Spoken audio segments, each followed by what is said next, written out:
History का हम लोग थर्ड चैप्टर देख रहे हैं, अप्लाइड हिस्ट्री. ओके, उपयोजित इतिहास. हा आपल्या इतिहासाचा तिसरा धडा चालू है. नेक्स्ट पार्ट है उसका टेक्नोलॉजी. अभी हम लोगों को टेक्नोलॉजी के बारे में स्टडी क्यों करना चाहिए उसके बारे में डिटेल इसमें दिया है. ओके, टेक्नोलॉजी का हिस्ट्री हमें क्यों पढ़ना चाहिए उसके बारे में ये पैराग्राफ में दिया है. तंत्रज्ञान, तंत्रज्ञानाचा इतिहास का वाचायला हवा त्याचा एक्सप्लेनेशन. ओके, त्याची माहिती इथे दिलेली आहे. The history of technology helps in understanding the changes and their causes in the field of agriculture production, commodity production, architecture, engineering ETC. देखो, जब भी हम लोग टेक्नोलॉजी का हिस्ट्री पढ़ेंगे, देखो पहले तो टेक्नोलॉजी मतलब क्या, पहले तो वो समझते हैं. देखो, पहले जब मोबाइल आया, पहले तो सिंपल मोबाइल्स थे, उसके बाद एंड्रॉइड मोबाइल आया. ओके, जैसे जैसे टेक्नोलॉजी बढ़ा वैसे वैसे चीजों में भी बदलाव आने लगा. जैसे सिंपल मोबाइल से एंड्रॉइड मोबाइल, है ना. अभी देखो, अभी लेटेस्ट ट्रेंडिंग पे क्या है, फिंगरप्रिंट स्कैनर. मोबाइल के ऊपर ही होता है ना, स्क्रीन के ऊपर फिंगरप्रिंट स्कैनर. पहले होता था क्या? पहले होता था नहीं. क्यों?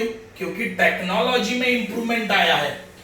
टेक्नोलॉजी में इंप्रूवमेंट आया है, इसीलिए पासवर्ड या फिंगरप्रिंट स्कैनर ये मोबाइल में ये सारी चीजें ऐड हो गई. ओके, तो हमें टेक्नोलॉजी का हिस्ट्री क्यों पढ़ना जरूरी है ये पैराग्राफ में दिया है. यहां पे लिखा है the history of technology helps in understanding the changes and their causes in the field of agriculture production, commodity production, architecture, engineering ETC. जब भी हम लोग टेक्नोलॉजी का हिस्ट्री पढ़ेंगे तब हमें पता चलेगा कि एग्रीकल्चर प्रोडक्शन में चेंजेस क्या आए, बहुत सारी फील्ड में क्या चेंजेस आए और उसके रीजन क्या थे.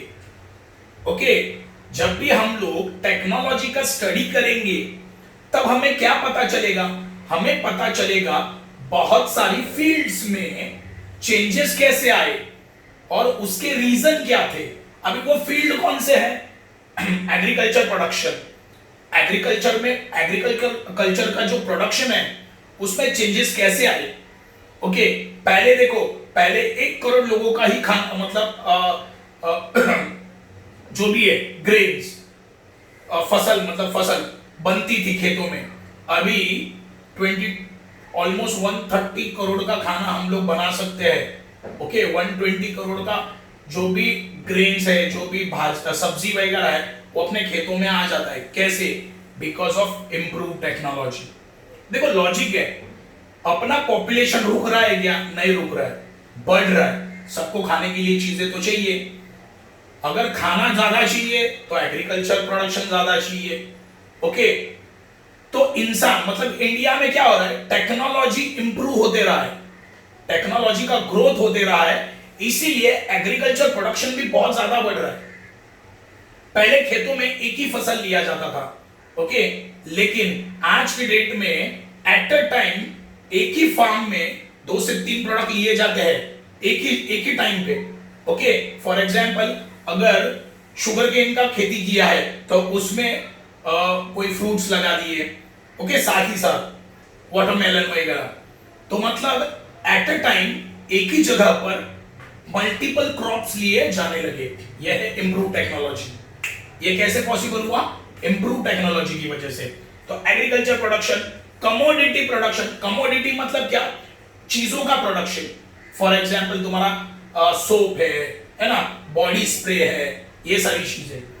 आर्किटेक्चर, वही तुम्हारा इंफ्रास्ट्रक्चर. आर्किटेक्चर मतलब बिल्डिंग कंस्ट्रक्शन वगैरह, रस्ते बनाना वगैरह. इंजीनियरिंग. ओके, तो ये पहले 4 लाइन का मीनिंग मुझे क्या समझा? मुझे ये समझा, अगर मैं टेक्नोलॉजी का स्टडी करूंगा तो मुझे ये पता चलेगा बहुत सारी फील्ड्स में चेंजेस कैसे आए और उसका रीजन क्या था. जैसे एक एग्जांपल में दे रहा हूं, एग्रीकल्चर प्रोडक्शन. इसमें टेक्नोलॉजी कैसे इंक्रीज हुआ और क्यों हुआ. देखो, एग्रीकल्चर प्रोडक्शन में टेक्नोलॉजी इंक्रीज होते गया. क्यों, उसका रीजन देखो। इंडिया में 135 करोड़ का आबादी है, मतलब लोग इतने रहते हैं, 135 करोड़ लोग यहाँ पे रहते हैं। उनके लिए सबको खाना तो मिलना चाहिए, मिलना चाहिए ना। तो ये रीजन है, ये रीजन की वजह से एग्रीकल्चर प्रोडक्शन में टेक्नोलॉजी इंप्रूव होते गया। क्यों, ये जरूरत है ना, 135 करोड़ लोगों को खाना मिलना चाहिए, तो ये इंडिया की जरूरत थी। ओके, तो प्रोडक्शन भी फास्ट करने की जरूरत है।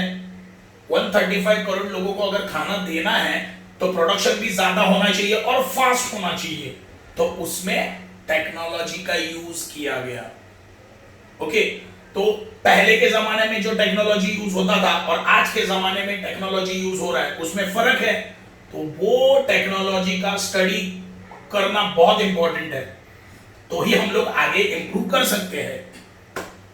तो पहले 4 लाइन का मीनिंग क्या है कि टेक्नोलॉजी का स्टडी करना बहुत ज्यादा इंपॉर्टेंट है। क्यों, क्योंकि इससे हमें यह पता चलता है कि बहुत सारी फील्ड्स में इंप्रूवमेंट कैसे आया और उसके रीजन क्या थे। मैंने इसका रीजन दिया, एग्रीकल्चर प्रोडक्शन का मैंने रीजन दिया। रीजन क्या था, लोगों को खाना देना है, इसीलिए टेक्नोलॉजी एग्रीकल्चर प्रोडक्शन में यूज किया गया। तो बहुत सारे फील्ड्स हैं, उनके नाम यहाँ पे दिया, मैंने बता दिया। ओके, मराठीत सांगायचं झालं तर तंत्रज्ञान। बघा, तंत्रज्ञानाचा इतिहास वाचण्याची गरज काय आहे? गरज यासाठी आहे की विविध भागांमध्ये विकास कसा होत गेला।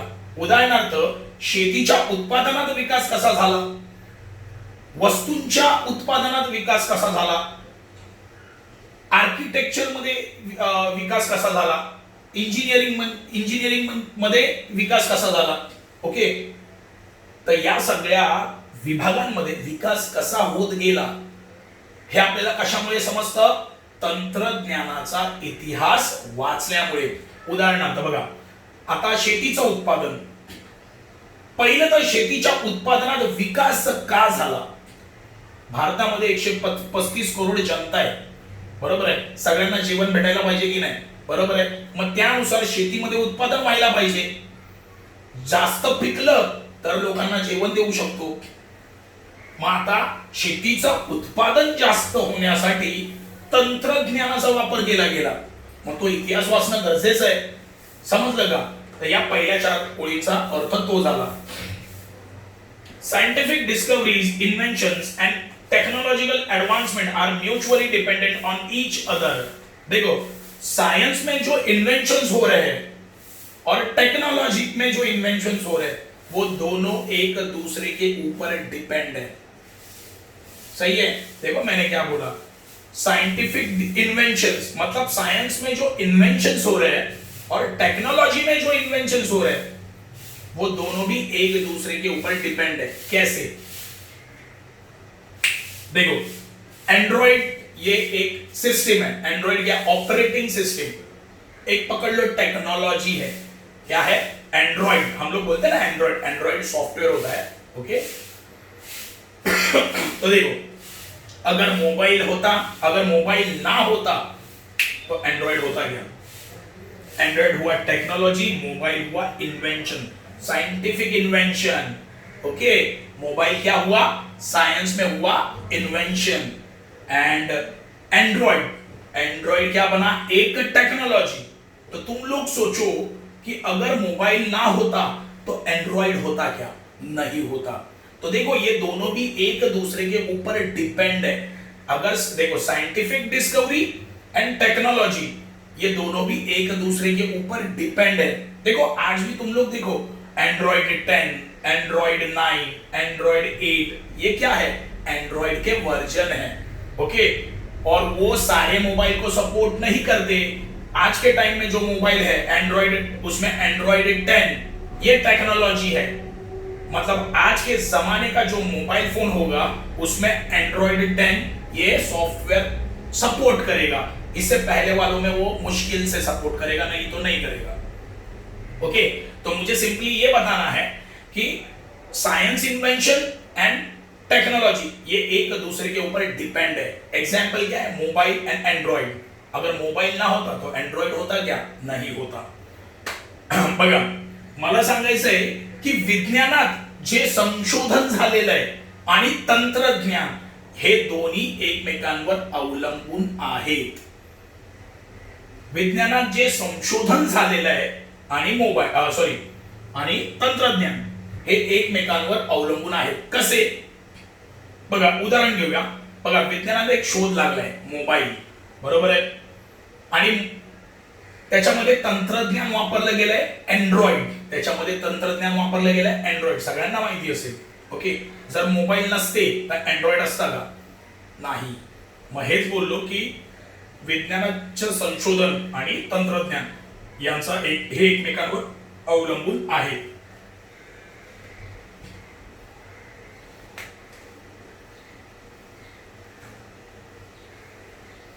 Depend on each other. Knowledge of science and technology was very important step from the making of stone tools to agriculture production in the evolution of mankind. बघा, साइंस एंड टेक्नोलॉजी का स्टडी करना बहुत ज्यादा important है. क्यों?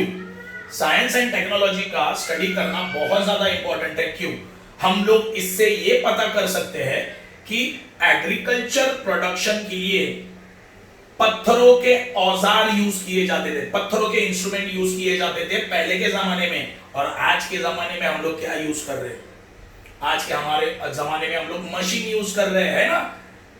Agriculture production के लिए हम लोग आज मशीन यूज कर रहे हैं. तो स्टोन टूल से लेके मशीन्स तक हमारा डेवलपमेंट हुआ है. क्यों? बिकॉज ऑफ टेक्नोलॉजी इंक्रीज होते गया, ये हमें पता चलता है.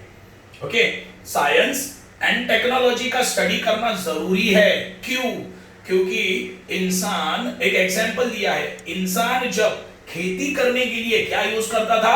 स्टोन से बने हुए टूल्स, है ना. और आज क्या यूज कर रहा है? मशीन्स. तो ये जो डेवलपमेंट का जो सफर है ये हमें कैसे पता चलता है? साइंस एंड टेक्नोलॉजी का स्टडी करने के बाद मुझे पता चलता है. ओके, बघा विज्ञान आणि तंत्रज्ञान याचा अभ्यास करणं फार गरजेचं आहे. का? एक उदाहरण दिलेलं आहे. पहिले जे माणसं होती म्हणजे अश्मयुगाच्या काळातली, ते जेव्हा शेती करायची त्यावेळी दगडाची हत्यार वापरायची, आणि आज आपण काय वापरतोय? मशीन. ही काय, हा विकास होत गेला ना. या विकासाचा अभ्यास करायचा असेल तर आपल्याला विज्ञान आणि तंत्रज्ञान यांचा अभ्यास करणं गरजेचं आहे. It is necessary to know that the history of the technology in order to understand the development of machinization and the mutual dependence between science and technology. देखो लास्ट पैराग्राफ में बहुत इजी दे दिया है. हमें टेक्नोलॉजी का history पढ़ना जरूरी है. क्यों? क्योंकि मशीनाइजेशन कैसे बढ़ते गया. मशीनाइजेशन मतलब क्या? मशीन का यूज, है ना. डे बाय डे मशीन का यूज बढ़ने लगा है. देखो डे बाय डे मशीन्स का यूज बढ़ने लगा है. इवन मालूम है रोटी बनाने के लिए भी रोटी मेकर आते हैं, मशीन, है ना. तो देखो इंसान के लाइफ में आज मशीन का यूज बढ़ने लगा है. तो अगर मुझे ये जानना है कैसे बढ़ रहा है, देखो अगर मुझे ये जानना है कि मशीन का यूज कैसे बढ़ रहा है तो मुझे टेक्नोलॉजी एंड साइंस का हिस्ट्री पढ़ना जरूरी है. और साइंस एंड टेक्नोलॉजी ये एक दूसरे के ऊपर कैसे डिपेंड है ये जानने के लिए भी मुझे टेक्नोलॉजी का स्टडी करना या उसका हिस्ट्री पढ़ना जरूरी है. ओके, तो ये 2 पॉइंट लास्ट के समझे कि साइंस एंड टेक्नोलॉजी का जब मैं हिस्ट्री पढ़ूंगा तो इससे मुझे क्या हेल्प होगा? तो मुझे मशीनाइजेशन के बारे में पता चलेगा. मशीनाइजेशन मतलब क्या? कि इंसान की लाइफ में मशीन का यूज कैसे बढ़ रहा है ये मुझे पता चलेगा. और साइंस एंड टेक्नोलॉजी ये दोनों भी एक दूसरे के ऊपर कैसे डिपेंड है ये मुझे पता चलेगा. समझा? ओके, मराठीत सांगायचं झालं तर विज्ञान आणि तंत्रज्ञान याचा आपण इतिहास वाचला तर त्याने काय होईल? त्याने असं होईल की आपल्याला समजेल माणसाच्या जीवनात मशीनचा वापर कसा वाढत चाललाय, यंत्राचा वापर कसा वाढत चाललाय ते आपल्याला समजेल. त्यानंतर विज्ञान आणि तंत्रज्ञान हे एकमेकांवर कसे अवलंबून आहेत तेही आपल्याला समजेल. त्यासाठी आपल्याला काय करावं लागेल? इतिहास वाचावा लागेल. कशाचा इतिहास वाचावा लागेल? तंत्रज्ञानाचा इतिहास आपल्याला वाचावा लागेल. ओके, पुढे इंडस्ट्री एंड कॉमर्स. देखो इंडस्ट्री मतलब पता है तुम्हें, इंडस्ट्री मतलब पता है कंपनीज, एंड कॉमर्स, कॉमर्स मतलब क्या, कॉमर्स का मतलब है बिजनेस. ओके, इंडस्ट्री मतलब कंपनी एंड कॉमर्स मतलब बिजनेस. ओके, बघा उद्योग धंदे व व्यापार, उद्योग धंदे व व्यापार Marathi. The field of mutual social transaction expand with the growth of industry and trade. पहले लाइन का मीनिंग समझा? देखो लॉजिक है, जब मेरा कंपनी बढ़ेगा, मेरा बिजनेस बढ़ेगा, तो सोशल ट्रांजैक्शन बढ़ेंगे. क्या? पैसे का लेन देन बढ़ेगा. सही है, पैसे का लेन देन बढ़ेगा. ये बहुत ज्यादा इंपॉर्टेंट है. पैसे का लेन देन बढ़ेगा ही बढ़ेगा. अगर तुम्हारा बिजनेस बढ़ रहा है, सही है ना, तुम्हारे पास ज्यादा पैसे आएंगे. देखो तुम लोग कोई प्रोडक्ट बना रहे हो, समझो मेरी कंपनी है. ओके, तुम लोग कोई प्रोडक्ट बना रहे हो, तुम लोग कोई प्रोडक्ट बना रहे हो, तो क्या होगा? उसे बेचोगे, लोगों को पसंद आया तो वो ज्यादा खरीदेंगे, है ना. तो पैसे का लेन देन भी बढ़ेगा. कंपनी कंपनी के बीच में भी पैसे का लेन देन होता है. सही है ना? सही है कि नहीं? सही है. देखो मेरे पास समझो मैं मेरे पास कच्चा रबर आता है. ओके, तो मैं टायर कंपनी को बेचूंगा. मेरी कंपनी में क्या बनता है समझो, प्रॉपर रबर बनता है. प्रॉपर रबर बनाने का काम मेरी कंपनी में होता है समझो. तो मैं रबर किसको बेचूंगा? एग्जाम्पल, टायर बनाने वाली कंपनी को मैं रबर को बेचूंगा.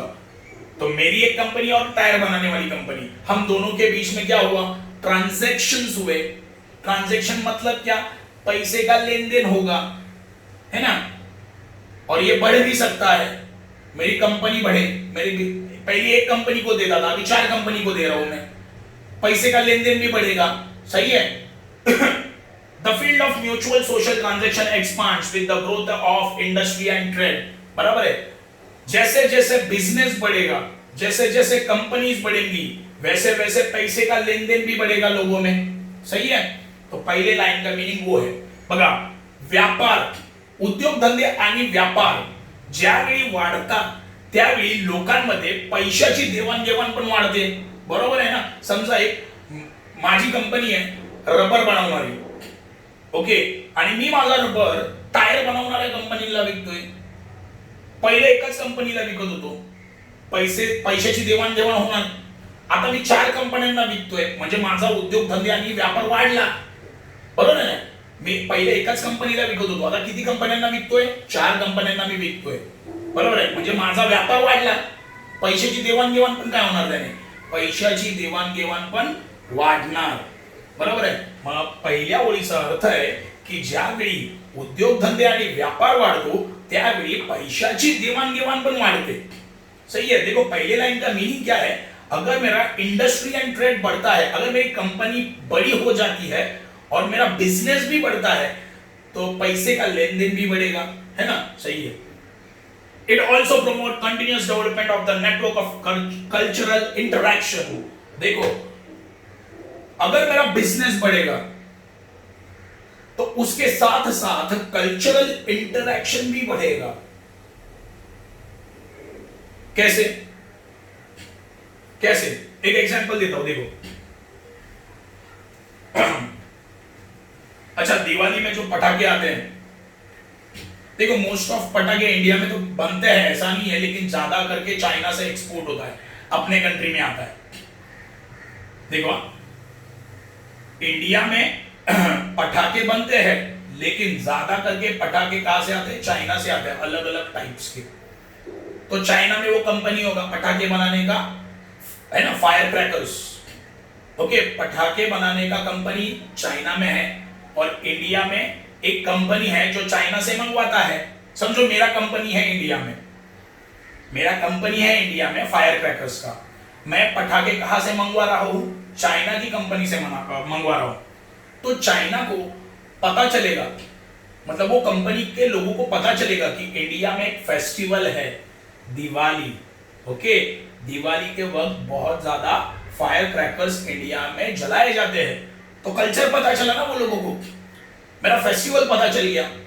क्या बोला समझे, हम लोग बिजनेस तो कर रहे हैं, है ना, हम लोग बिजनेस कर रहे हैं, लेकिन बिजनेस की वजह से कल्चर भी पता चलता है ना। कैसे, अभी एग्जांपल दिया, चाइना की कंपनी है जो पटाखे बनाती है, इंडिया में मैं बैठा हूं, मैं चाइना से पटाखे मंगा रहा हूं, बराबर, तो चाइना वालों को पता चलेगा अरे इतने सारे पटाखे क्यों मंगवा रहा है, तो उनको पता चलेगा कि हाँ इंडिया में एक फेस्टिवल है दिवाली, तो कल्चर भी पता चलता है इससे कंट्री का, है ना। तो ये स्टेटमेंट का मीनिंग वही है।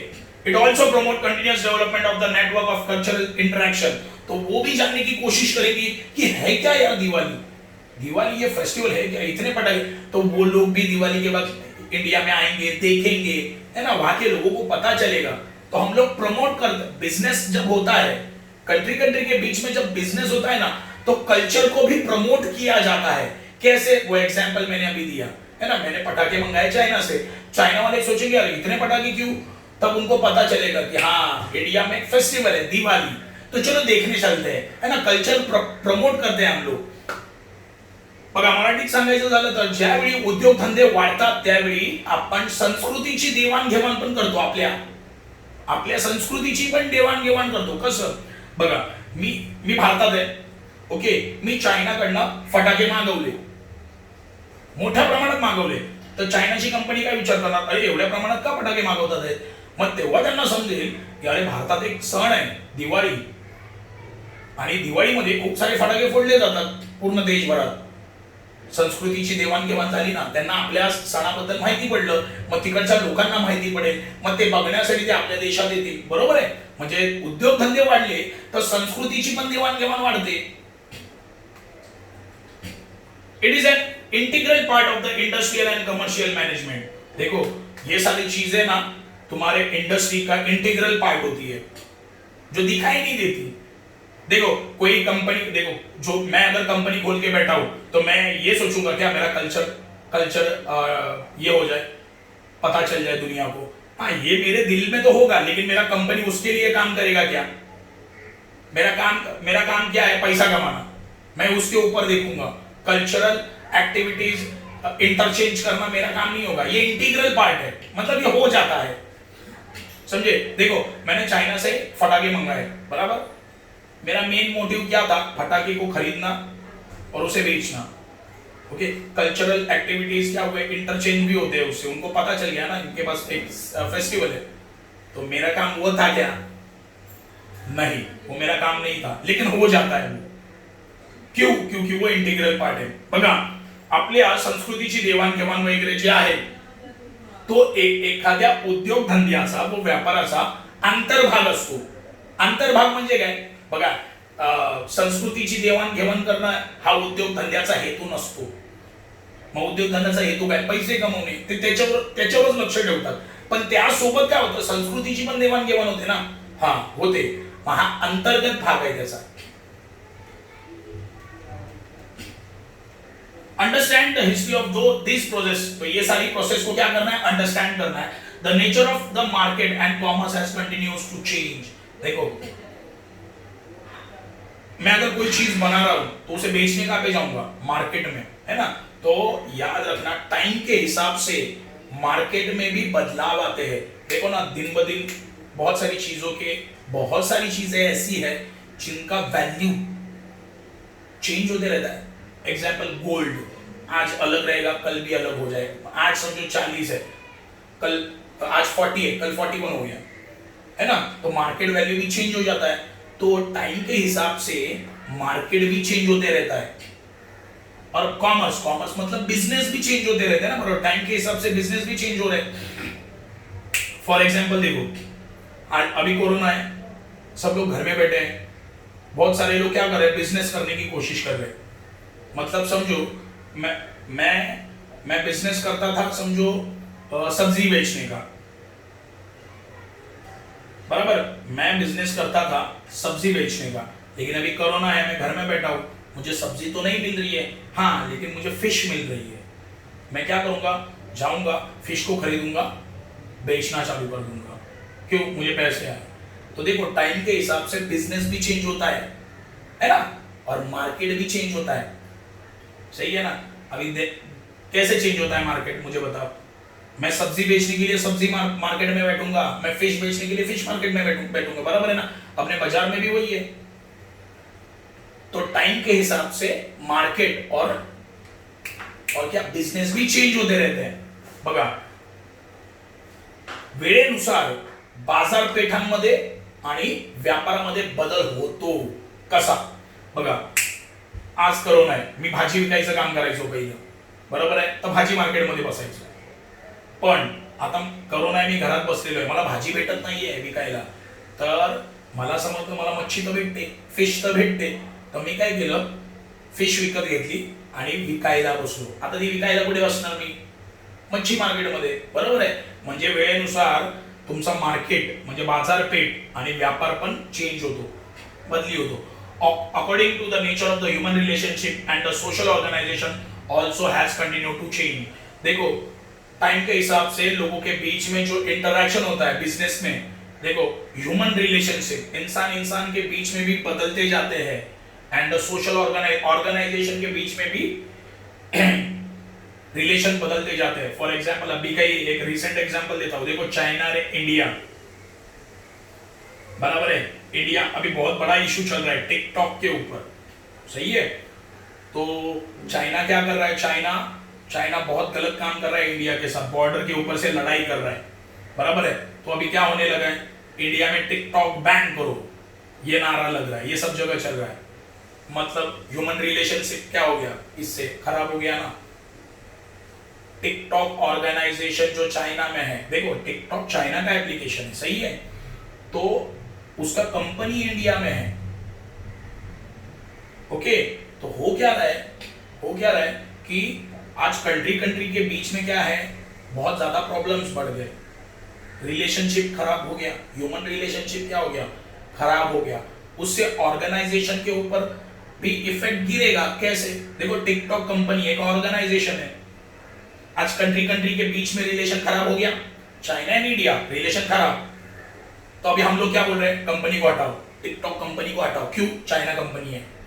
तो ऑर्गेनाइजेशन में भी क्या हो गया, डिफरेंस, मतलब वो भी, उसके भी रिलेशन क्या हो गए, खराब हो गए, समझे। एग्जाम्पल मैं क्या दे रहा हूं, तो यही बोला है, accordingly the nature of human relationship and social organisation also has continue change होते रहता है। देखो पहले क्या था, चाइना और इंडिया का पहले से ही रिलेशन खराब है, लेकिन फिर भी टिकटॉक कंपनी इंडिया में था ना, क्यों, रिलेशन अच्छे होते रहे। हमारा सोच क्या था, इंडिया का सोच था चाइना और इंडिया के रिलेशन अच्छे होते रहे, लेकिन वो लोगों ने अभी क्या किया, वापिस बॉर्डर के ऊपर से इशू है ना, वो लोग बोल रहे ये बॉर्डर हमारा है, इंडिया बोल रहा है हमारा बॉर्डर है, उसके ऊपर से हम लोग लड़ रहे हैं। तो रिलेशनशिप क्या हो गया, चाइना और इंडिया का रिलेशनशिप खराब हो गया। इसका इफेक्ट ऑर्गेनाइजेशन पे हो रहा है क्या, हो रहा है ना। टिकटॉक इंडिया बोल रहा है बैन करो इंडिया में, है ना। तो टाइम के हिसाब से तुम्हारा ऑर्गेनाइजेशन एंड ह्यूमन रिलेशनशिप में भी क्या होते हैं, चेंजेस होते हैं। कैसे, पहले रिलेशन थोड़े अच्छे थे, इसीलिए टिकटॉक इंडिया में आया, अभी रिलेशन खराब हो गए, तो हम लोग बोल रहे हैं निकाल दो टिकटॉक को, समझे। तो ये उसका एग्जाम्पल है, टाइम के हिसाब से रिलेशनशिप में चेंजेस आते हैं, है ना, और ऑर्गेनाइजेशन में भी चेंजेस आते हैं, समझे। बघा, मराठीत सांगायचं झालं तर वेळेनुसार माणसांतील संबंध आणि व्यापार यामध्ये पण बदल होत जातो। कसा, बघा चायना आणि इंडिया यांचे रिलेशन पहिल्यापासूनच खराब आहे, बरोबर आहे, पण थोडे सुधारावे यासाठी आपण चायना सोबत काय करतोय, व्यापार करतो, है ना। दोघांचे संबंध खराब आहेत, पण तरी पण आपण चायना सोबत काय करतो, व्यापार करतो, है ना। का, तर आपले संबंध सुधारावेत म्हणून आज इंडियामध्ये टिकटॉक कंपनी आहे। टिकटॉक कोणाची आहे, चायनाची आहे, बरोबर आहे। म्हणजे रिलेशन थोडेसे चांगले होते म्हणून आपण त्यांची कंपनी भारतात आणली, पण आज सीमारेषेवरून आपलं भांडण चालू आहे चायना सोबत, रिलेशन काय झाले, संबंध काय झाले, आपले खराब झाले।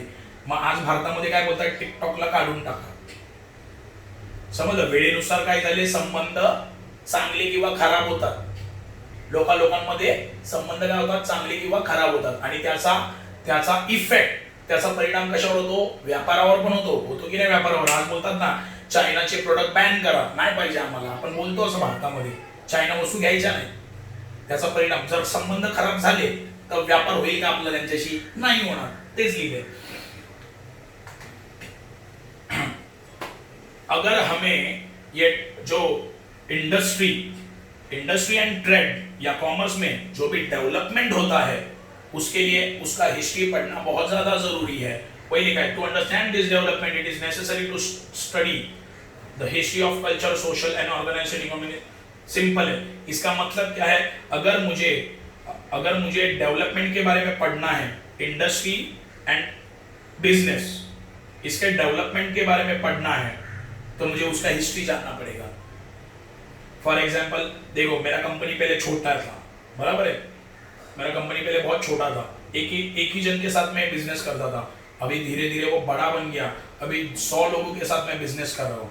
मतलब छोटे से मैं बड़ा बन गया, डेवलप हो गया. अगर कैसे हुआ, ये हुआ कैसे, ये मुझे जानना है, तो मुझे क्या करना पड़ेगा? मेरी कंपनी का हिस्ट्री मुझे पढ़ना पड़ेगा कि इसने ऐसे कैसे किया.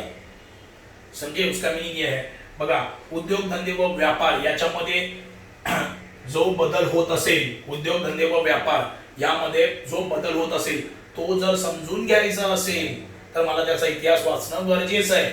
उदाहरणार्थ माझी कंपनी आहे, पहिली खूप छोटी कंपनी होती, मी एका कंपनीबरोबर व्यापार करत होतो, पण हळूहळू माझा व्यापार वाढला. मी आता 10 कंपन्यांबरोबर व्यापार करतोय. हे कसं झालं? हे कधी समजेल? ज्यावेळी माझ्या कंपनीचा कोणी अभ्यास करेल ना, इतिहास वाचेल त्याचा, त्यावेळी त्याला समजेल की हा हळूहळू मोठा कसा होत गेला. समजलं? ये तुम्हारा है टेक्नोलॉजी. ओके, बहुत ही इंपॉर्टेंट है ये पैराग्राफ. मैं अभी भी बोल रहा हूं, सीधा शॉर्ट नोट के लिए आता है, टिप्पा लिहायला सरळ येतं, हे तुम्हाला लर्न करणेच आहे. ओके, ठीक आहे.